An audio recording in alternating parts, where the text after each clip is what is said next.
Oh, nakaredy din sila pero may puksaan yata na mangyayari. Binitawan ng side ng Team Falcons yung Lord kasi magpo-purple buff. Okay, si Super Marco. Si Flap. Pero halos wala na buhay yung Lord natin ngayon. Okay. Okay, Si inireset. Domeng! Inireset. Ay, Ay, hindi. sa may Kinuha ulit. Sa taas ha, sa taas si Doming Kayo Kite. na bahala kung titingin kayo sa maliit na camera o dito sa team fight na pwede mangyari anytime. Ayan na. Kasi si Edward nabilita na naman flicker out. Wala na Ay, ulti si Divine Kite. Beats na gamit na rin. Sa taas. Pero look at the bottom lane. Para bottom Okay, lane shadow yata yung gagawin. kill. At biglang bumulaga. Oh! Si Domeng Kite doon sa team fight. Yung pala yung plano nila. Pero nakita natin dito Joy na merong hard cut Tama. na quit.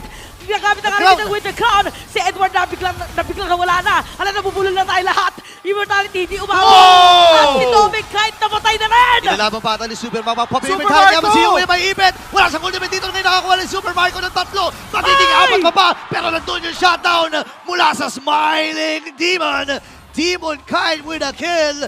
Nagkaubusan ng mga kids doon. Walang papayag na talagang wala makukuha. Sure pa tayong week 4 pa lang. Itong pinapanood natin. Parang every week may grand finals. Ibang klase talaga ang ipinapamalas ng mga kupunan na nakikita natin ngayon. Team Falcons, Dominion. hindi sila sumuko doon. Pero speaking of hindi pagsuko, hindi Pinadala talaga ulit. susuko si KTC. Ano yung burst na binibigay niya? Netherrealm. Gamit na rin yung Netherrealm. Sinama si Shadow Kill. Wow! Grabe naman ang makabagong ninja. Demon Kite that secures that Lord.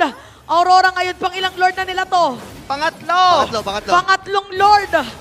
Ano ngayon dedepensa yung Team Falcons? Ang ganda ng pagkapit ng Ugi Shadow Kill coming from Demon Kite and yung fact na wala silang jungler. Ibig sabihin, kailangang bantayan ng Falcons. Si Doming Kite, yung ginawang showdown ni Super Marco na sayawan kay Doming Kite, yun yung kailangan niyang i-replicate. Lalo na ito, yung Evolved Oh, no. Lord. Makunat, kumikidlat, at masakit ang bawas. 10 segundo para kay KTC. Tumama na rin yung Spirit Destruction.